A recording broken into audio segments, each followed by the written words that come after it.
Today, we are starting with applications of quadratic equations, and the way that we are doing that is we are looking specifically at projectile motion equations, which is basically just another way of saying if you have an object and it goes in some kind of path, that path can be modeled with a quadratic equation. Okay. So what we're doing right now is we're taking 30 seconds to look at our projectile motion equation. Look at those different variables that you're not familiar with and look at what they mean. And once you have looked at what they mean, try these first two questions to figure out initial velocity and initial height based off of those equations that are given. I will give you 30 seconds to do so, and I will pause while we are doing that. To start us off, row 2, person 3. So our initial velocity for this first one here, it's this number that's right next to the t, which means it's 15. Would you like to call on somebody, Quinn? Jake, could you tell us what the initial height is in that second equation? 98, exactly. It's just the constant term at the end there is our initial height. So, based off of this, we can identify what the initial velocity and what the initial height are in our equation based off of those numbers. Now, if they give you the initial height and the initial velocity, can you build your own equation? I'll give you 30 more seconds to build your own equation just for this second one here. And I will pause while you do so. Now that we've had a little bit of time, can you tell us one term that will be in our equation that we have created? One term. In this example here.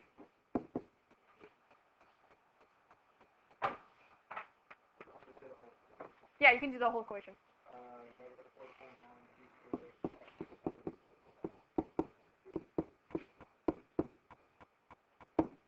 7d.5.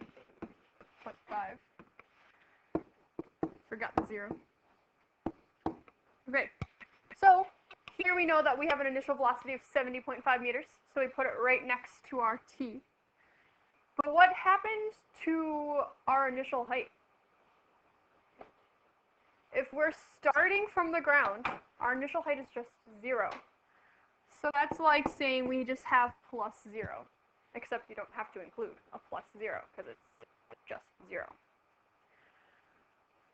So if you have an object that is starting on the ground, or have an object that ends up on the ground, what is that height going to be? Always 0. Okay?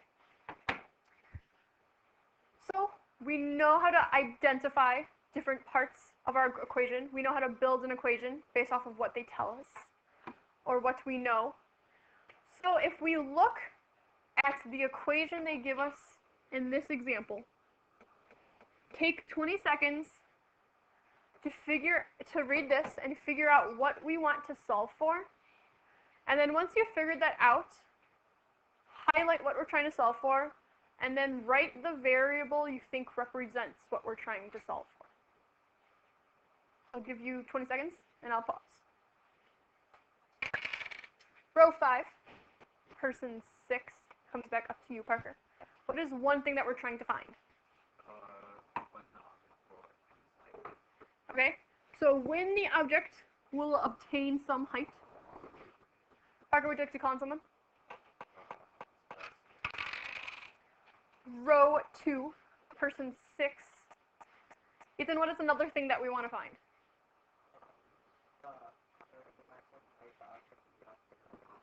So we want our maximum height. So if I just drew this parabola, which way would my parabola face? Downwards, because there's a negative sign. So we have an upside down parabola, and we know that it's going to start at some time. And if I just put this on a graph here like that, we know that there's some initial height, right? Over here we have a 63, and that's an initial height. And that would kind of correspond over here with our y-axis. So that means that up here we have this height, and our height is at 63. And if we want to find the maximum height, where do we find that on our parabola? Right here on the vertex. Right? And if we're trying to find that maximum height, if this is height and this is time, are we looking for an x value or a y value? Y value of our vertex. So we don't know what either x or y are, but we're looking for the y value when we're talking about maximum height. And if we're talking about when the object will achieve this height, we're looking for time, and time is our x value. So all this question here is asking is, can you find the vertex of this parabola? Now, if I look at this parabola here, and I look at the equation they give me, would it be a good idea for me to factor it? Who knows a factor of negative 4.9? I don't. Right? What about completing the square? We could. It would be super messy. I don't think I would like it. So, what does that leave us in terms of options for solving this? Quadratic formula. Except, do we use the quadratic formula to find height? Not really, right? But if I wrote out the quadratic formula, x equals the opposite of b plus or minus the square root of b squared minus 4ac all over 2a. Alright, if I look at this, that's my quadratic equation there.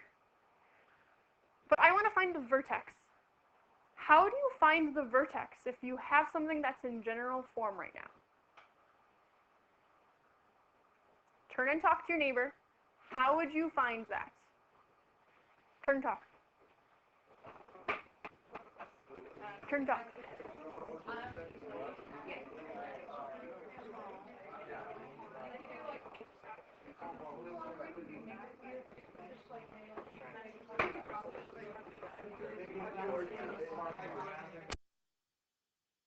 While they do this, we've had a little bit of time.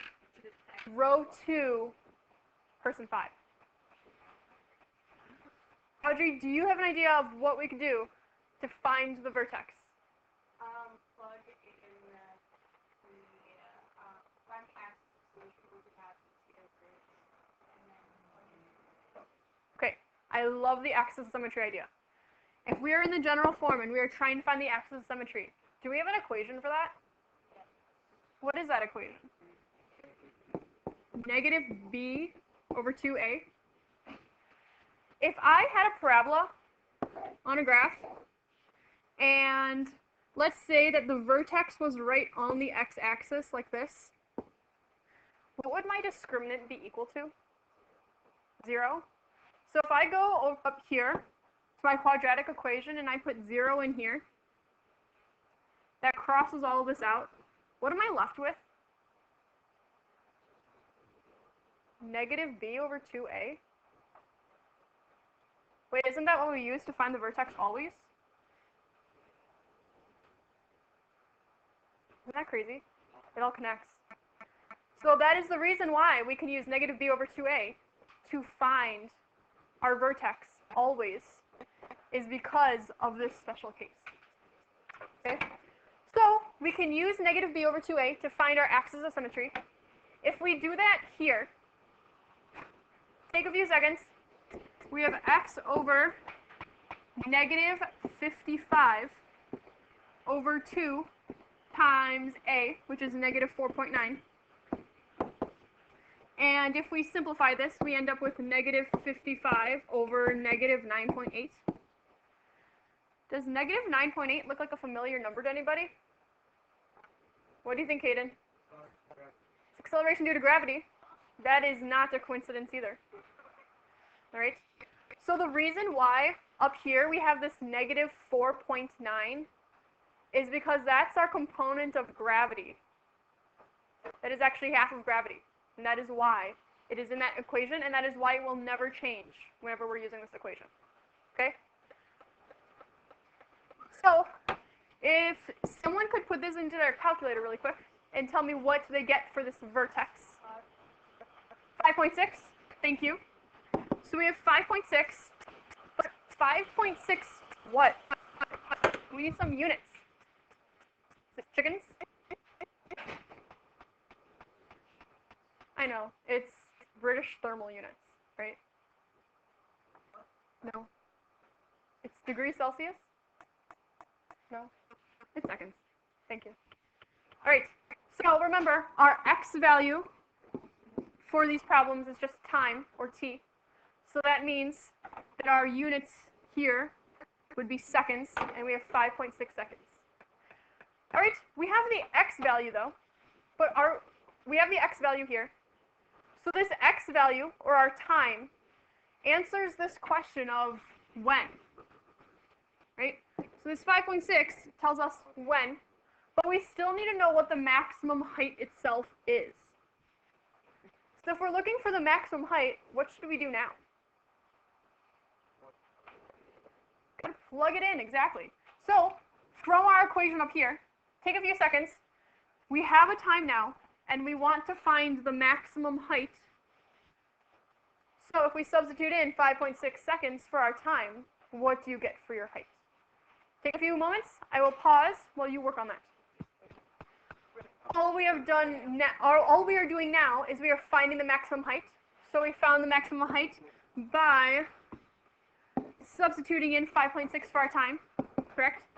So if we substitute in 5.6 for our equation here, then we end up with, what is this, 63 in our equation.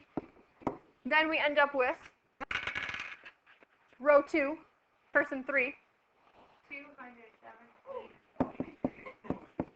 217.34 units.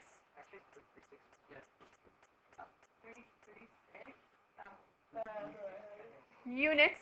What are we looking at here if it's height?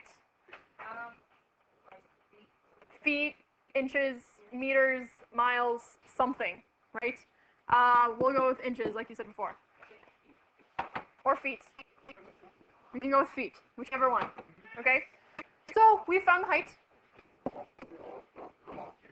That corresponds with the maximum height. All right, now, show of thumbs. Thumbs up. I could do this if this was on a test tomorrow. I could do this if this was on a test next week. Well, it is Fine. I could do this if there was a test right now on this exact problem. I would like to review a problem just like this one right now. Oh man. So it's either I got this or I would like another problem like this. This is on the homework. Okay. So we could do a homework problem together. But before we do that, I would like to look at a problem that asks a different question. This is asking a different question. Now we want to know, when does the object hit the ground? But before we do that, they haven't given us the equation. They've just given us words and then part of the equation. So if you could take, or rather, if I could find row 5, person 6, that comes up to you, Parker, could you give us where our 64 meters per second should go if meters per second are a unit for velocity? This one here? Or here? Okay, this one? So we have a 64 here. Also, show of hands, who knows what velocity means?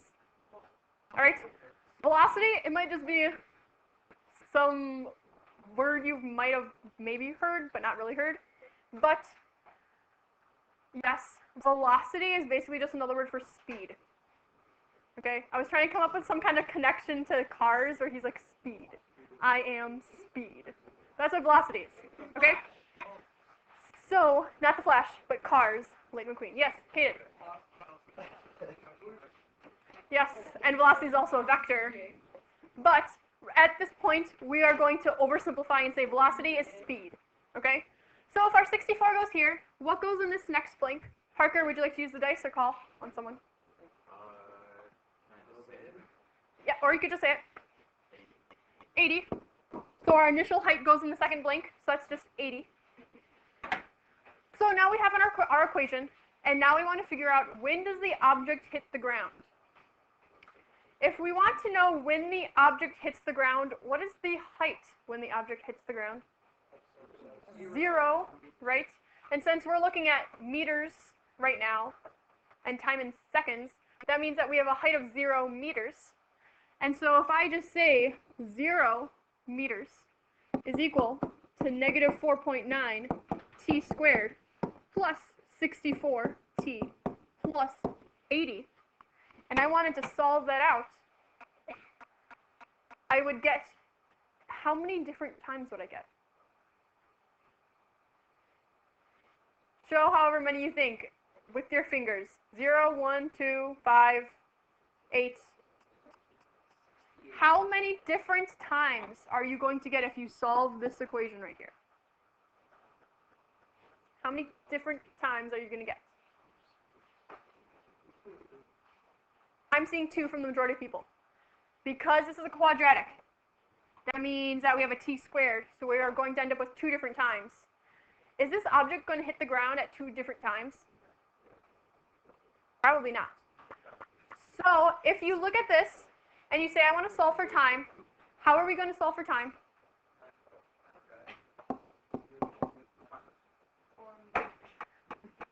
Time equals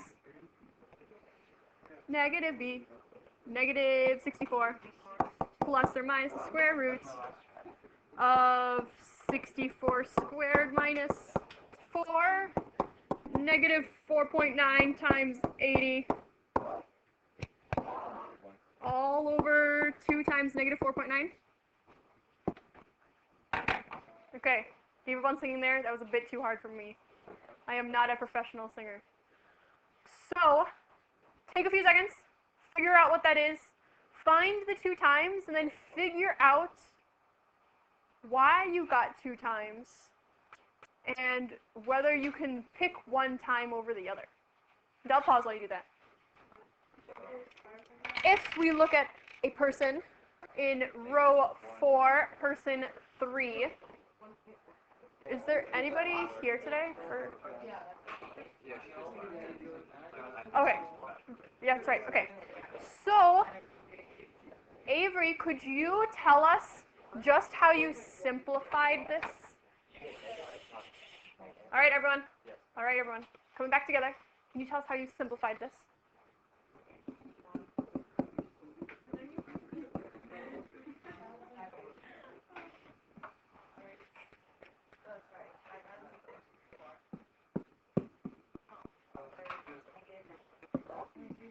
All right, thank you, Avery. Would you like to call on somebody?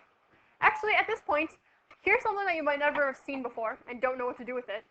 If I have a negative 64 plus or minus some square root, is there a plus and minus button in my calculator? No. So then I just can't do anything, right? Can't put this into my calculator anymore. The end. I like that idea. What if you took this plus and you minus and you just broke it up into 2 different equations here? So you have negative 64 plus 5,664 over negative 9.8. And you have negative 64 minus the square root of 5,664 over negative 9.8. And if you put those into your calculator separately, you come out with 2 different numbers. So row 3, person 3. Jake, could you tell me one of the values you got? 14.21. How many? What are the units? If we have time, up here we say seconds. So 14.21 seconds. And then row 4, person 2. You just came back. So could you choose somebody else? Wait, what? Like, would you have liked to have chosen someone? Okay. That's what I kind of, okay. Would you like to call on someone, or? Okay. So, row 4, person 5. Ian, what is the other number? 1.15, and that is negative. So we want to be careful here. Oh my goodness. Hold on one second. This door sticks a little bit. So, if we look at this, we want to be really careful with our positives and our negatives. Here we have a negative plus a really big number. So up here on the top, you'll end up with a positive number. But, so, if we look at this, we have negative 64, and we have the square root of 5,664. If you took the square root of 5,664, what do you get? A really big number, like bigger than 64. So if it's bigger than 64, then overall this here is positive. But if it's a positive and this is a negative, what do you end up with? Negative. So this goes to this negative 1.15. And then here you have a negative minus some big number, which would make this even more negative. But it's divided by a negative. So this number is a positive. All right, if we look at these two,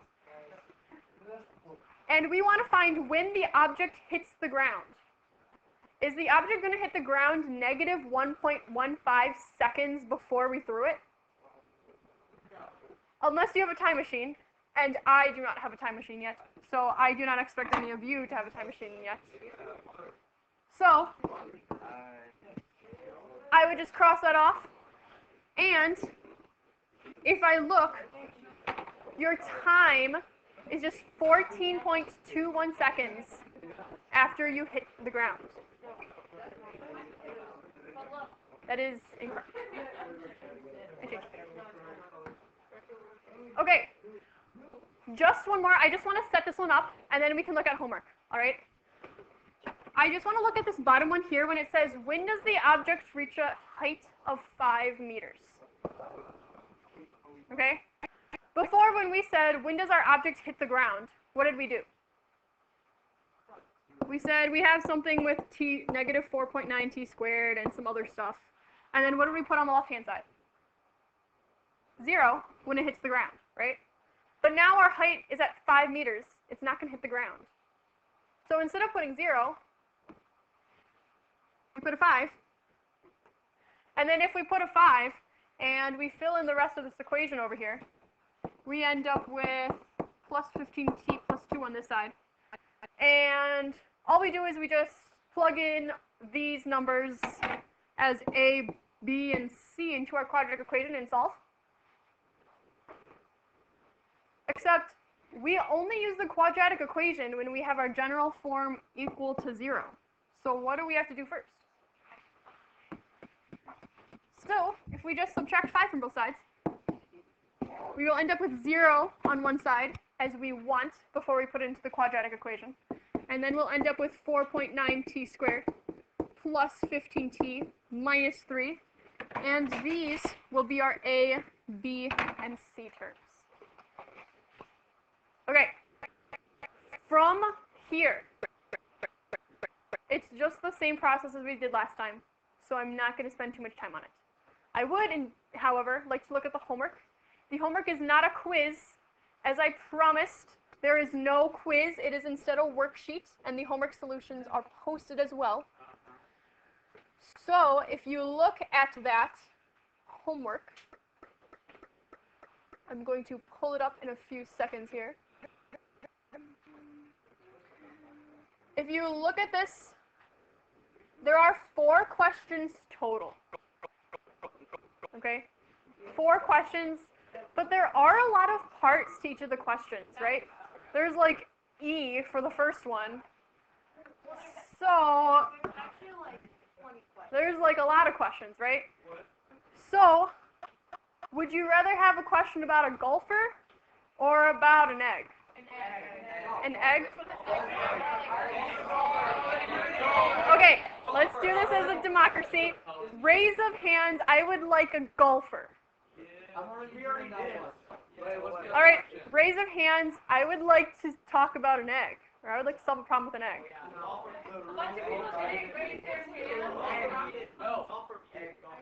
Okay, this is how we're going to do it. The right side of the room is right.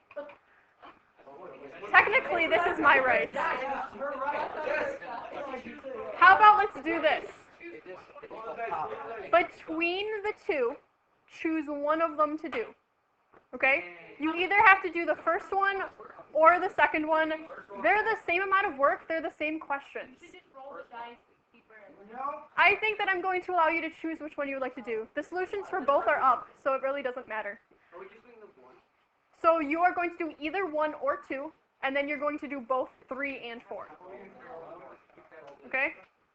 So either do 1 or 2, and then 3 and 4 you have to do. Okay? So you have 14 minutes to get started. I would definitely get started, look at these. If there's something that you're confused about, ask questions. But at this point, that is all the material that we are going to cover, so I'm going to end the recording here.